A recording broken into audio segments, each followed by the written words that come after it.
آگے بڑھاتے ہوئے چند باتیں آپ کے سامنے عرض کرتا ہوں۔ اللہ تبارک و تعالیٰ مجھے حق کہنے کی توفیق عطا فرمائے، اور سب سے پہلے مجھے اس کے بعد ہم سب کو عمل کرنے کی توفیق عطا فرمائے۔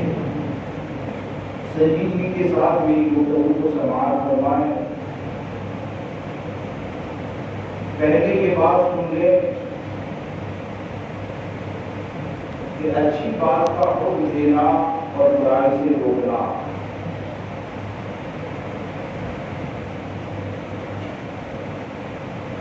تو اس میں ان وعیدوں سے وہ لوگ مستثنا ہے، الگ ہے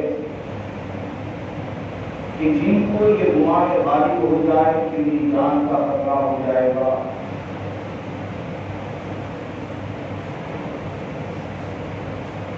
لیکن یہ کہ اتنا تو ہر کسی کے اوپر لازم ہے کہ گناہ کو گناہ نہ جانے، اتنا تو ہر کسی پر لازم ہے۔ ہاں کوئی عزیمت والا ہے اور خطرے کو مول کر کے اخبار کہتا ہے کہ یقیناً اللہ تبارک و تعالیٰ اجر دینے والا ہے۔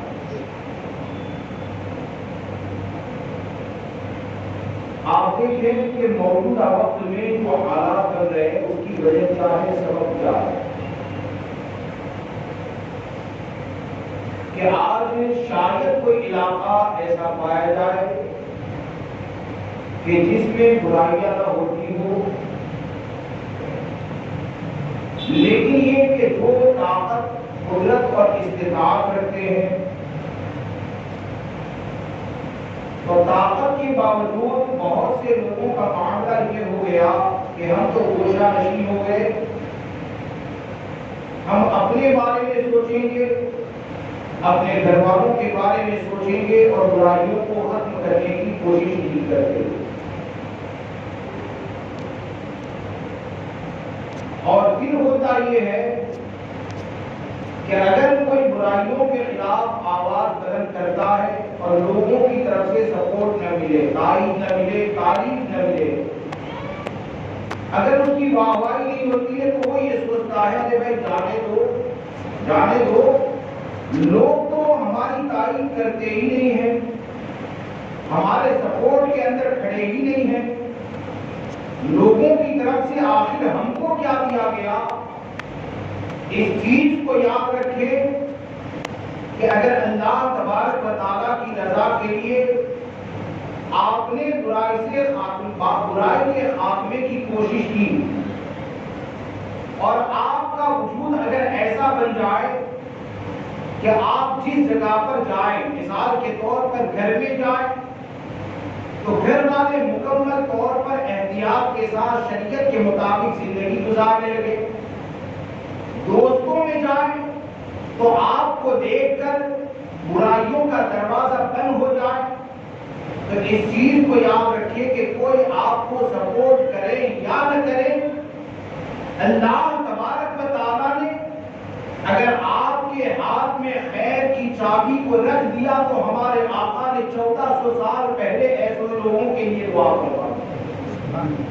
اور امام الانبیاء صلی اللہ علیہ وسلم جس جماعت کے لیے اور جن افراد کے لیے دعا فرما دیں تو یقیناً وہ کسی دوسرے کی طرف نظر اٹھا کر نہیں دیکھتا ہے۔ دیکھیے کہ نبی اکرم صلی اللہ علیہ وسلم نے کیا فرمایا، آقا کریم صلی اللہ علیہ وسلم فرماتے ہیں، اور یہ حدیث پاک فقیہ ابو لیث سمرقندی رحمۃ اللہ تعالی علیہ نے اپنی کتاب میں تحریر فرمائی، اور یاد رکھیں یہ فقیہ ابو لیث سمرقندی رحمۃ اللہ تعالی علیہ یہ کون ہے؟ یہ وہ شخصیت ہے کہ جن کی کتابوں کے حوالے سرکار علی نواز کی واضح و نصیحت میں لکھتے ہیں، جن کی کتابوں کے حوالے یہ بہت بڑے فقیہ اور بہت بڑے بزرگ گزرے ہیں، انہوں نے ایک حدیث پاک نقل فرمائی کہ آپ فرماتے ہیں کہ نبی اکرم نور مجسم صلی اللہ علیہ وسلم نے فرمایا کہ لوگوں میں بعض لوگ ایسے ہوتے ہیں کہ جن کے ہاتھ پر اللہ تبارک و تعالیٰ نے خیر یعنی بھلائی کی چابی کو رکھا ہے۔ لوگوں میں بعض وہ ہیں کہ جن کے ہاتھ پر اللہ تبارک و تعالیٰ نے خیر کی چابی کو رکھا، یعنی ان کو خیر کی چابی بنایا اور شر کے تالا بنایا، شر کے لیے تالا بنایا. اور بعض وہ لوگ ہیں کہ جن کے ہاتھ کے اوپر شر کی چابیاں رکھی گئی، تو وہ کیسے لوگ ہیں کہ ان کے ہاتھ میں شر کی چابی ہے اور بھلائی کے اوپر تالا ہے؟ نہیں سمجھے میری بات؟ یعنی بعض تو وہ لوگ ہیں کہ جس جگہ پر جائیں گے اگر برائیاں ہوتی ہے تو دروازہ برائی کا بند ہو جائے گا، اور بعض وہ لوگ ہوتے ہیں کہ اچھائیاں جس جگہ پر ہوتی ہے اگر ان کو وہاں پر ڈال دیا جائے تو اچھائیاں ختم ہو جائے اور برائی کا دروازہ کھل جائے. تو آقا کریم صلی اللہ تعالی علیہ وسلم نے آگے ارشاد فرمایا توبہ یعنی بشارت ہے اس کے لیے، خوشخبری ہے اس کے لیے، مبارکبادی ہے اس کے لیے کہ جس کے ہاتھ پر اللہ تبارک و تعالیٰ نے بھلائی کی چابی کو رکھا ہے اور برائی کے لیے تالا بنایا. بشارت ہے اس کے لیے کہ جس کو اللہ تبارک و تعالیٰ نے بھلائی کی چابی بنایا ہے. کیا سمجھ میں آیا؟ کہ کوئی اللہ کا بندہ ایسا ہے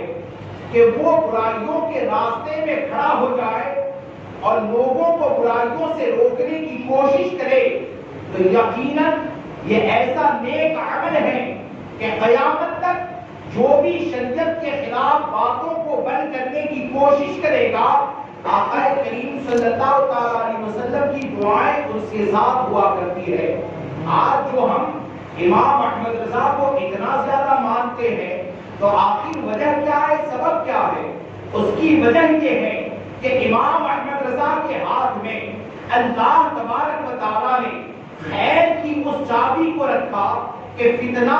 اگرچہ دیوبند سے اٹھتا ہے، فتنہ اگرچہ نجد سے اٹھتا ہے، فتنہ دنیا کے کسی بھی کونے سے اٹھتا ہے، تو امام احمد رضا یہ خیر کی ایسی چابی کا نام ہے کہ وہ خود تو خیر کی چابی ہے. اگر ان کی بارگاہ میں اگر کوئی امجدی آتا ہے تو امام احمد رضا صدر شریعہ بنا دیتے ہیں. اگر کوئی حشمت علی آتا ہے تو شیر پیشے اہل سنت بن جاتا ہے. اگر کوئی محمد اشرف آتا ہے تو وہ محدث اعظم بن جاتا ہے. کیا سمجھ میں آیا؟ امام احمد رضا خیر کی اس چابی کا نام ہے کہ جہاں کہیں امام احمد رضا کی تعلیمات عام ہوگی انشاءاللہ اسی تعلیم کی برکتوں سے برائیوں کا دروازہ بند ہوتا ہوا نظر آئے گا.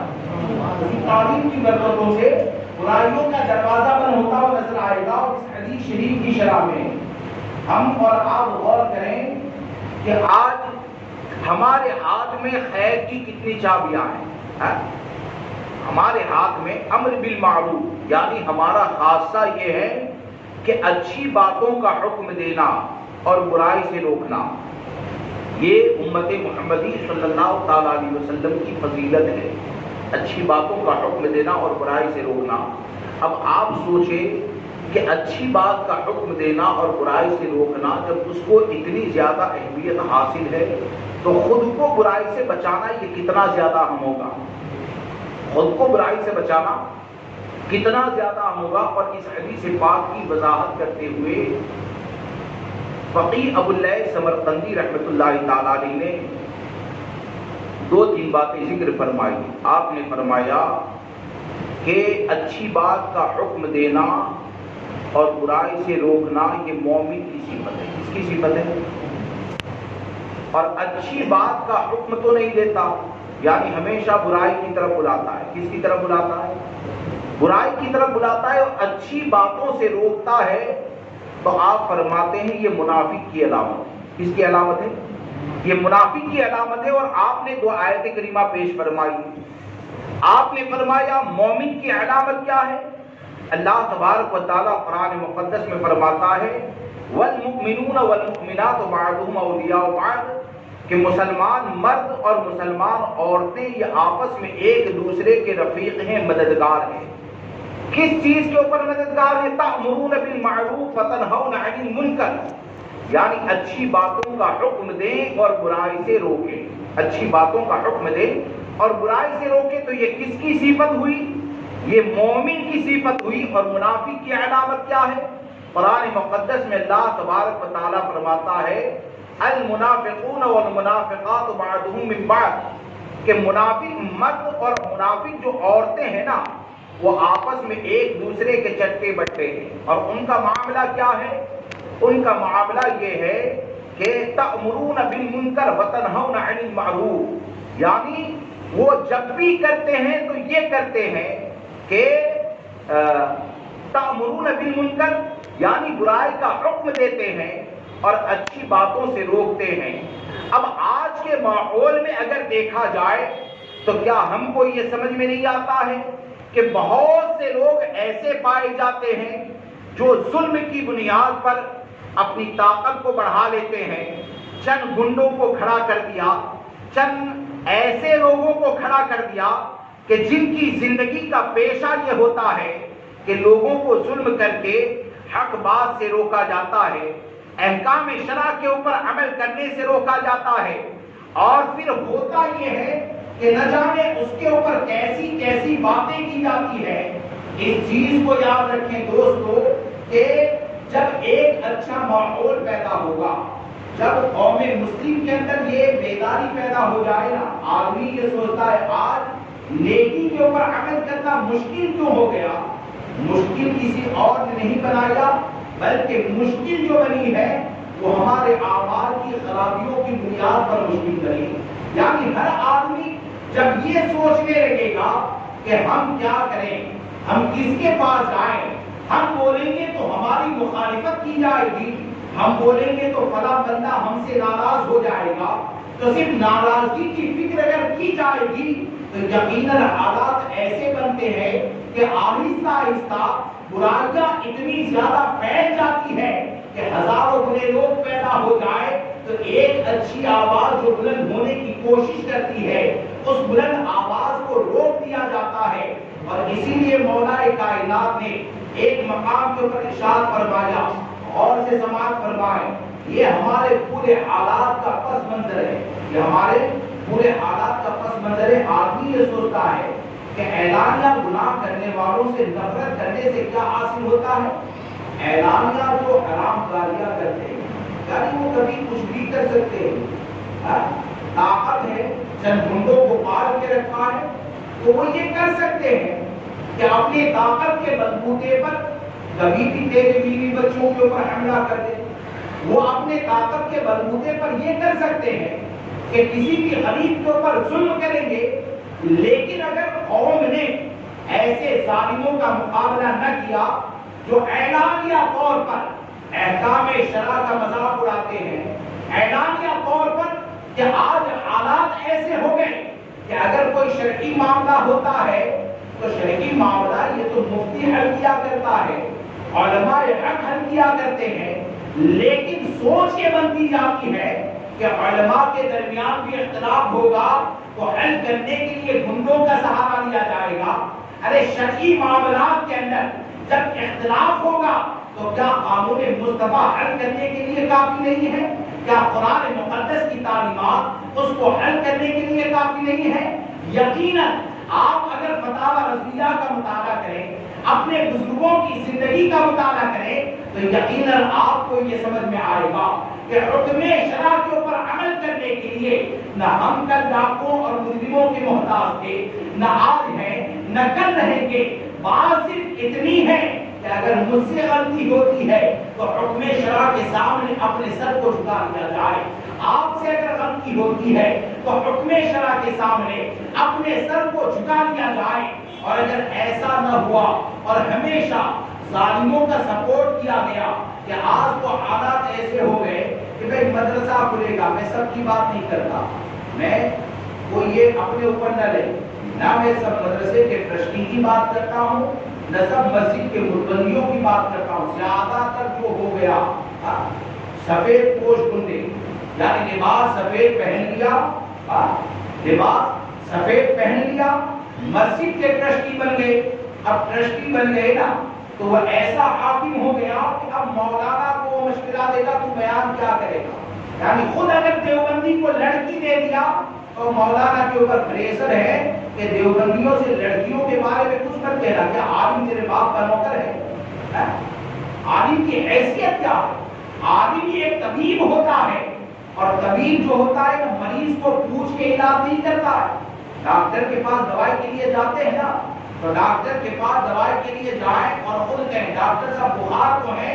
لیکن آپ یہ دوائی نہیں دیں گے، آپ ایسا نہیں کریں گے، ویسا نہیں کریں گے، تو نے اپنے آپ کو مریض سمجھا ہی نہیں۔ اگر مریض سمجھتا تو ڈاکٹر کہتا ہے بوٹل چڑھانی پڑے گی، ٹھیک ہے چڑھا دے۔ ڈاکٹر کہتا ہے 50,000 کا خرچ کرنا پڑے گا، تو پیسے نہیں ہیں تو زکات کا مال جمع کر کے بھی اپنے جان کی حفاظت کی کوشش کرتا ہے۔ اب تو نے اگر حرام کام کیا، اگر تو نے مال کو کھا لیا، تو تو یہ سوچے کہ مولانا منبر پہ بیٹھ کے تیری چاپلوسی کرے، تو یاد رکھیں کہ جو علماء حق ہوتے ہیں وہ طبیب ہوتے ہیں، وہ متولیوں کے چاپلوس نہیں ہوا کرتے ہیں، کسی کے غلام نہیں ہوا کرتے ہیں۔ اور آج بھی جو ماحول بنا دیا گیا تو اسی کا تو نتیجہ ہوتا ہے، اسی کا تو نتیجہ ہوتا ہے کہ جمعہ میں بیان کیا ہوگا، جمعہ میں بیان کیا ہوگا، کمیٹی والے فکس کریں گے۔ اگر اس نے ایک ہفتے کے اندر کسی کے اوپر ظلم کیا ہوگا نا تو اس کو ٹینشن رہتا ہے کہ مولوی میرا سپورٹ کرنا چاہیے، اور وہ یہ سوچتا ہے کہ میرے یہاں نوکری کرتا ہے تو میری اجازت کی ضرورت ہے۔ یاد رکھ، تیری اجازت کی یا کسی کی اجازت کی ضرورت نہیں ہے، بلکہ جب امام الانبیاء صلی اللہ تعالیٰ علیہ وسلم نے علماء کو ان کے منصب کے بارے میں بتا دیا اور برائی کے خلاف آواز کو بلند کرنے کا حکم دے دیا، تو یقین جانے ہم جس نبی کا کلمہ پڑھتے ہیں اس نبی نے ہم کو برائیوں کے خلاف آواز بلند کرنے کے لیے کہا ہے۔ اور جب ہمارے آقا نے کہہ دیا تو کوئی سیٹھ آئے گا، کوئی متولی آئے گا، کوئی دادا گیری کرنے والا آئے گا، کوئی بھی آئے گا، فرمان مصطفیٰ یہ سب کے اوپر نافذ ہوتا ہے۔ جو سرکار صلی اللہ تعالیٰ علیہ وسلم کے فرمان کے اوپر عمل کرے گا یقیناً اس کی پیروی کی جائے گی۔ بہرحال میں یہ عرض کر رہا تھا کہ آپ دیکھیں کہ مولا کائنات نے کیا فرمایا، اس بات کو اگر آپ سمجھ لیں گے نا تو بہت سے مسائل حل ہو جائیں گے، بہت سے مسائل۔ میں کسی کے بارے میں پرسنل نہیں کہتا، اللہ تبارک و تعالیٰ حق قبول کرنے والا دین عطا فرمائے۔ اگر مجھ سے بھی غلطی ہو جائے اللہ میری حفاظت فرمائے، اور اگر غلطی ہو جائے تو حق قبول کرنے والا دین عطا فرمائے۔ ورنہ ضد، انانیت، تکبر یہ ایسی چیز ہے نا کہ آدمی یہ سوچے کہ میں نے تو بہت سی کتابیں پڑھ لی، بہت سی کتابیں پڑھ لی، اب میں حکم شرع کو نہیں مانتا معاذ اللہ، اور طرح طرح کی تعویلیں کرے۔ تو یاد رکھیں کتابیں صرف بیان کرنے کے لیے نہیں پڑھی جاتی، اللہ ہم کو توفیق دے کہ کتاب اس لیے پڑھیں کہ پڑھنے والا خود پہلے اپنی اصلاح ہے۔ اللہ تبارک و تعالیٰ ہمیں توفیق دے، کیونکہ کتاب میں جو بات ہم پڑھتے ہیں نا تو لوگوں کی برائیاں نظر آتی ہے، کیا ہمارے عیب نظر نہیں آتے؟ لوگوں کی برائیاں نظر آتی ہے تو ہمارے عیب بھی نظر آنے چاہیے نا۔ اور سب سے پہلے تو طریقہ یہی ہے، سب سے پہلے تو طریقہ یہی ہے، ہمارے بزرگوں نے یہ سکھایا ہے کہ آپ سرکار فاروق اعظم کو دیکھیں، اللہ تبارک و تعالیٰ ان کے طریقے کا صدقہ ہم کو عطا فرمائے کہ سرکار فاروق اعظم رضی اللہ تبارک و تعالیٰ جب بھی جمعہ کے اندر یا لوگوں کو نصیحت کر کے آتے نا تو لوگوں کو نصیحت کر کے آتے، اس کے بعد بیٹھ کر وہی خطاب اپنے گھر والوں کے سامنے کیا کرتے، وہ خطاب اپنے گھر والوں کے سامنے کرتے اور گھر والوں کو یہ کہتے کہ دیکھو میں لوگوں کو فلاں فلاں کام سے منع کر کے آیا ہوں کہ ایسا ایسا نہ کرنا ورنہ یہ سزا دی جائے گی۔ یاد رکھنا لوگوں کی نظر تمہارے اوپر ایسی ہے جیسے کہ بعض کا شاید ذکر ہے یا کسی طریقے کا ذکر ہے کہ اس کی نظر گوشت کے اوپر ہوتی ہے، اس طرح تمہارے اوپر لوگوں کی نظر ہے۔ اگر تم نے غلط کیا نا تو لوگوں کو جو سزا دی جاتی ہے اس سے ڈبل سزا یہ گھر والوں کو دی جائے گی۔ تو سرکار فاروق اعظم رضی اللہ تبارک و تعالیٰ نے تو اب آپ دیکھیں کہ اگر آپ برائیوں میں روکیں گے اور اعلانیہ طور پر گناہ کرنے والے کے مخالف آپ کھڑے رہیں گے، اور وہ بھی معاذ اللہ ایسے گناہ اور ایسی حرام کاریاں کہ معاذ اللہ دیوبندیوں کے ساتھ مل کر کام کرنے کی بات کی جائے، اور دیوبندی کا بڑے سے بڑا حرامی مولوی جس نے سورت میں دیوبندیت کو پھیلایا، بدمذہبیت کو پھیلایا، لوگوں کو دوزخ کی طرف لے گیا، اس کے ساتھ ہاتھ ملانے میں کوئی شرم محسوس نہ کریں۔ اور اس کے بعد بھی سنی اگر خاموش رہتا ہے، اس کے بعد بھی اگر سنی خاموش رہتا ہے اور وہ یہ سوچتا ہے یا اس نے اپنے دل کے اندر یہ سوچ لیا کہ بھائی فلاں ملتا ہے میں تو اپنے بچے کو دیوبندیت سے بچا لوں گا، یاد رکھنا اللہ تبارک و تعالیٰ سے ڈریں۔ عوام اہل سنت یہ ایسی قوت کا نام ہے کہ اگر لوگ حق کے اوپر جم جائے نا تو بڑے سے بڑا گنڈا بھی ہمارا مقابلہ نہیں کر سکتا ہے۔ ایک کا کرے گا، دو کا کرے گا، 10 کا کرے گا، کتنوں کا مقابلہ کرے گا بھائی؟ تو اس لیے پہلے تو حق پر جم جائے، اور اگر جمتے نہیں ہیں اگر حق پر جمے، اہل حق کی آپ نے تائید کر دی، اس کے لیے مددگار بن گئے، تو اس کا فائدہ کیا ہوتا ہے کہ مولا کائنات حضرت علی کرم اللہ تعالیٰ وجہ کریم نے ایک مقام پر فرمایا اللہ تبارک و تعالیٰ کی بارگاہ میں محبوب اعمال میں سے یہ ہے، رب کی بارگاہ میں محبوب اعمال میں سے یہ ہے۔ وہ اعمال کیا ہیں کہ مولا کائنات فرماتے ہیں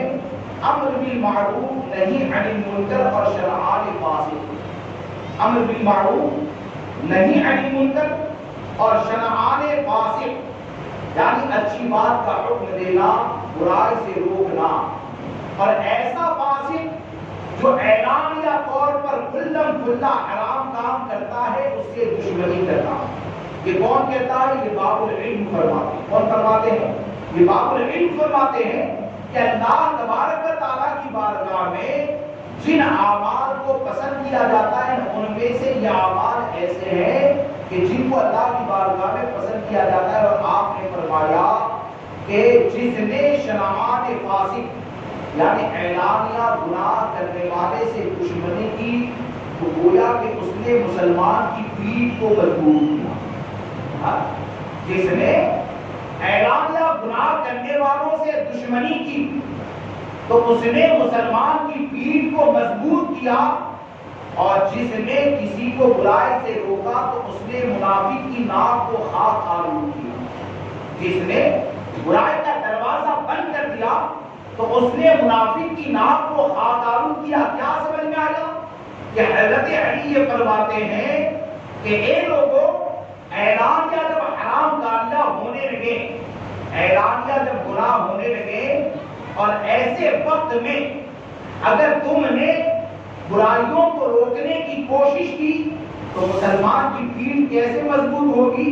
کہ مومن کی تو یہ صفت ہے نا، وہ اچھی بات کا حکم دیتا ہے، برائی سے روکتا ہے، اور جب آپ اس میں مددگار بن جائیں گے اور ہزاروں اچھے پیدا ہو جائیں گے تو مسلمانوں کی قوت اتنی مضبوط ہوگی کہ اگر پورا علاقہ اگر بہتر ہو گیا تو وہاں پر ایک اگر شراب پینا چاہتا ہے نا تو ہزاروں اچھوں کو دیکھ کر وہ شراب پینے سے پرہیز کرتا ہوا نظر آئے گا۔ جب ہزاروں شریف پیدا ہو جائیں گے تو حال یہ ہوگا کہ وہاں پر جب کوئی کسی کی عزت کے اوپر ہاتھ ڈالنا چاہے گا تو وہ یہ دیکھے گا کہ یہ علاقہ تو ایسا ہے کہ جہاں پر صرف اپنی بچی کی حفاظت کی فکر نہیں کی جاتی ہے، بلکہ یہاں پر تو وہ لوگ رہتے ہیں کہ کسی کی بھی عزت کے اوپر حملہ ہوگا تو جس طرح وہ اپنی بچی کی عزت سے محبت کرتا ہے، محلے کی بچی کی عزت سے بھی اسی طرح محبت کرتا ہے، تو یہ ایک ایسا ماحول ہوگا کہ جو آپ کی نسل کی حفاظت کا ذریعہ ہوگا،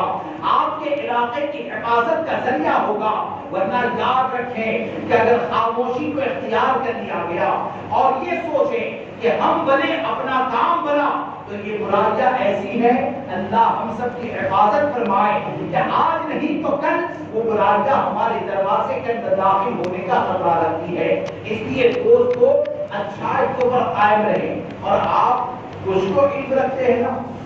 آپ کچھ تو علم رکھتے ہیں۔ عجیب تماشا، لوگ یہ کہتے ہیں مولانا کس کے پیچھے چلے؟ اس چیز کو یاد رکھیں، میں کسی عالم کی مخالفت نہیں کرتا، میری سوچ بلکہ میرے دل کی آواز یہ ہے کہ جو سچا عالم ہے اس عالم کی اللہ اگر مجھے غلامی کی عطا فرما دے تو میرے لیے نجات کا ذریعہ، میں عالم ہوں۔ اگر مجھے سچے عالم کی غلامی بھی اگر مل جائے نا تو وہ نجات کا ذریعہ ہے، بخشش کا ذریعہ ہے، کیونکہ عالم کا مقام اور مرتبہ بہت بڑا ہے۔ لیکن کوئی اگر ایسا ہے کہ اعلانیہ طور پر دیوبندیوں سے اتحاد کی بات کرے، کوئی اگر ایسا ہے کہ معاذ اللہ رب العالمین کسی جگہ کے اوپر اگر کفریہ باتیں بکی جا رہی ہیں اور اس کے بعد بھی وہ اپنے علم کا ڈھونس جماتا رہے تو یاد رکھیں فتاوی رضویہ کا ایک فتویٰ اور اس کا خلاصہ سناتا ہوں کہ اس میں 3 باتیں، کتنی باتیں ہیں؟ بولیے، اس میں 3 باتیں ہیں۔ ایک تو عالم کا مقام اور مرتبہ، اس کی بارگاہ کا ادب کیا ہوتا ہے، اور ایک یہ کہ جان بوجھ کر جو شریعت کے حکم کے خلاف بیان کرے ایسے مولوی کا انجام کیا ہوتا ہے۔ جان بوجھ کر، یعنی غلطی تو مجھ سے بھی ہو سکتی ہے، یعنی کسی نے کوئی سوال کیا، میں نے جان بوجھ کر حق کے خلاف بیان نہیں کیا، لیکن مجھ سے غلطی ہو گئی تو اس سے یہ لازم نہیں آتا ہے، جیسے کہ آپ بہت سے لوگ ہوتے ہیں کہ مفتی سے اگر سوال کریں اور مفتی سے جملے میں کچھ آگے پیچھے ہو گیا یا غلطی ہو گئی تو معاذ اللہ وہ ایسا سمجھتے ہیں کہ وہ مفتی نہیں جاہل ہو گیا۔ ایسے نہیں ہوتا ہے، ایسے نہیں ہوتا ہے، غلطیاں ہوتی ہیں، لیکن جو جان بوجھ کر حکم شرع کے خلاف اگر بیان کرتا ہے تو اس کا انجام کیا ہوتا ہے وہ۔ اور تیسری چیز یہ کہ عالم میں عاجزی اور انکساری کیسے ہونی چاہیے۔ اعلیٰ حضرت سرکار سے ایک سوال ہوا تھا، اس کا خلاصہ سیم نہیں، میں نے کبھی پڑھا تھا، ایک مرتبہ مجھے پاک کر دیا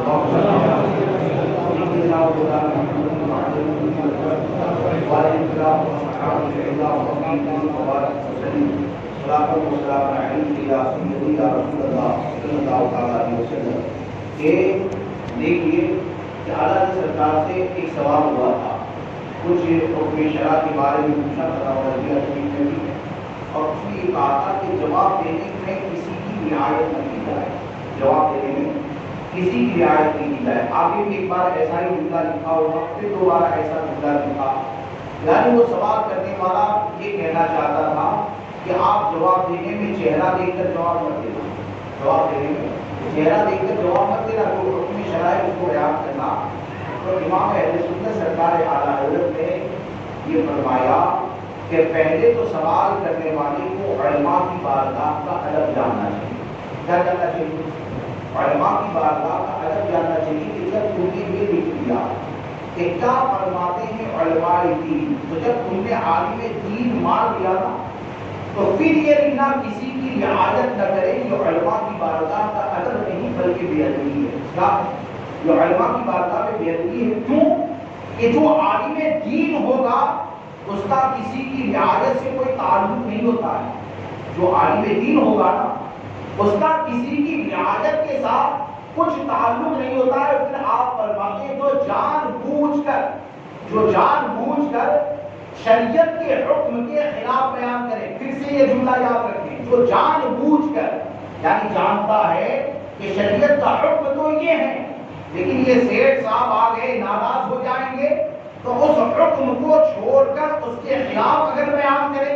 یا اس سے میرا یہ فائدہ لگا ہوا ہے تو جان بوجھ کر شریعت کے حکم کے خلاف بیان کرے، تو اعلیٰ حضرت فرماتے ہیں جو جان بوجھ کر شریعت کے حکم کے خلاف بیان کرے وہ عالم دین کب ہوا؟ وہ تو نائب شیطان ہوا۔ کیا وہ عالم دین کب ہوا؟ وہ تو نائب شیطان ہوا۔ اور پھر اعلیٰ حضرت فرماتے ہیں کہ اگر تم یہ ایسے جملے اگر لکھنا چاہتے ہو نا تو امام احمد رضا کی عاجزی انکساری دیکھیں کہ وہ اپنے وقت کا مجدد کہ جس کے محلے میں رہنے والا بچہ بھی مسائل شریعہ سے واقفیت رکھتا، اس کی عاجزی انکساری کا یہ حالت کیا فرماتے ہیں کہ ایسے سخت جملے اگر لکھنا چاہتے ہیں نا تو آئندہ اوپر سوال میں کیا فرماتے ہیں، علماء دین مت لکھنا بلکہ میرے نام سے لکھنا اور جو چاہے لکھنا، مجھے کوئی شکوہ نہ ہوگا۔ یعنی علماء کا پاس و لحاظ اتنا زیادہ اور اتنا زیادہ علم ہونے کے بعد کہ جس کے علم کا صدقہ یہ کہ یقیناً آج بھی اگر ہم سینہ ٹھوک کر اگر کسی سے بات کرتے ہیں نا تو اس کے پیچھے وجہ کیا ہے؟ وجہ یہی ہے کہ ہم تو خالی ہیں، لیکن اس چیز کا ہم کو یقین ہے کہ ہمارا امام وہ ہے کہ ملک سخن کی شاہی تم کو رضا مسلم، جس سمت آ گئے ہو سکے بہا دیے ہیں۔ وہ امام احمد رضا کا علم کہ اگر غیروں کے درمیان امام احمد رضا کے علم کی بات آئے تو بڑے سے بڑا دیوبندی کا ملا بھی جواب دینے سے عاجز ہو جائے۔ ہمارے ایمان کی حفاظت کا ذریعہ ہمارے عقیدے کی حفاظت کا ذریعہ، ہمارے اعمال کی حفاظت کا ذریعہ یہ امام احمد رضا کی تحریر ہے، یہ امام احمد رضا کا قلم ہے۔ تو اس سے کیا سمجھ میں آیا؟ اس سے یہ سمجھ میں آیا کہ ہم سب پر لازم ہیں کہ علماء کے ساتھ رہیں، لیکن اس کے ساتھ رہیں تو سرکار اعلیٰ حضرت کی تعلیمات پر عمل کریں۔ سرکار اعلیٰ حضرت کی صرف بورڈ لگا دیں، صرف بورڈ لگا دیں مسلک اعلیٰ حضرت زندہ باد۔ وقت ایسا ہے، وقت ایسا ہے، وقت ایسا ہے، صرف بورڈ نہ دیکھیں، دکان میں جا کر مال بھی تلاش کریں، دکان میں جا کر مال بھی تلاش کریں کہ مال کیسا ملتا ہے۔ اور یہ تو میرے امام احمد رضا نے بہت پہلے کہا تھا نا کہ آپ نے فرمایا تھا میرا دین تو مطلب نہیں ہے جو میری کتابوں سے ظاہر ہے۔ اب اسے اٹھ کر سمجھانے والا نہیں، نہ جانے میرے بعد کون آئے کیسی بات بتائے، نہ جانے میرے بعد کون آئے کیسی بات بتائے۔ لہٰذا دوستو اپنے آپ پر رحم کریں، اچھے لوگوں کا ساتھ دیں، اچھا ماحول بنائیں، آپس میں تعلق، آپس میں دوستی، یہ اسی بنیاد پر ہو کہ ہم اچھی باتوں پر عمل کریں، برائی سے رکیں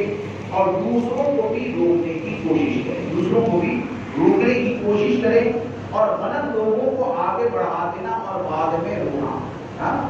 غلط لوگوں کو آگے بڑھا دینا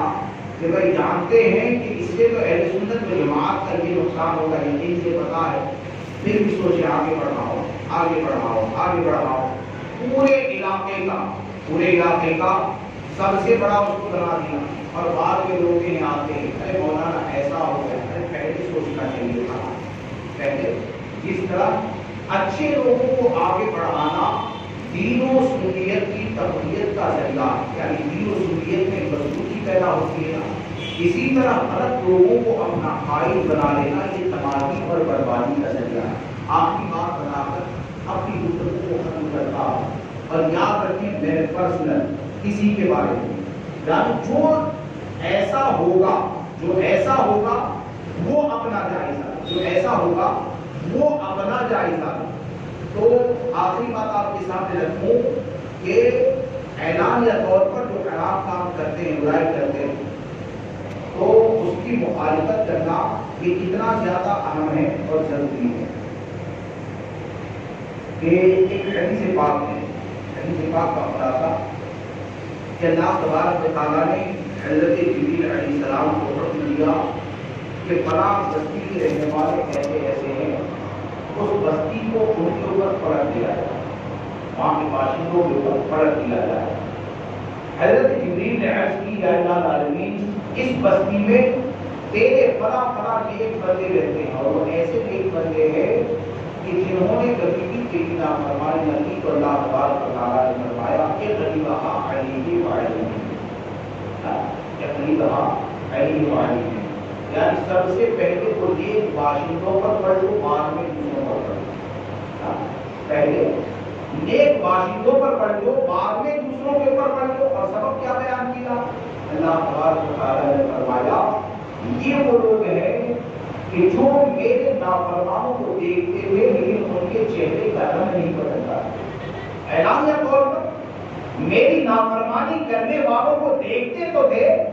لیکن ان کے چہرے کا رنگ نہیں بدلتا تھا، یعنی رب کی رضا کے لیے ان کے چہرے کے اوپر ناگواری کے آثار نہیں آتے تھے۔ شیخ عبدالحق محدث دہلوی رحمۃ اللہ تعالیٰ فرماتے ہیں کہ علیہ پر مقدم اس لیے کیا کہ اعلانیہ طور پر جب حرام کاریاں ہونے لگے نا اور اس کے بعد بھی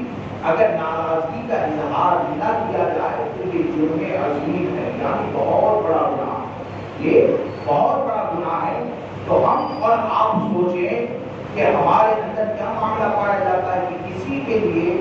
یا کسی کی برابری کی بنیاد پر یا کسی کی غلط سمجھ کی بنیاد پر پوری قوم اگر گمراہیت کی طرف چلی جائے اور اس کے بعد بھی آدمی یہ سوچے کہ ہم مقابلہ نہیں کریں گے، ہم یہ نہیں کریں گے، وہ نہیں کریں گے، یقیناً یہ تباہی اور بربادی کا ذریعہ ہے۔ اس بات کو یاد رکھیں کہ اہل سنت و جماعت پر سختی سے قائم رہیں، سرکار اعلیٰ حضرت کی تعلیمات کے اوپر عمل کریں۔ اللہ تبارک و تعالیٰ ہم تمام حضرات کو دونوں جہاں کی بھلائیاں عطا فرمائے۔ بولنے میں جانے انجانے اگر کسی قسم کی کی جائیں جائیں کچھ بھی ہو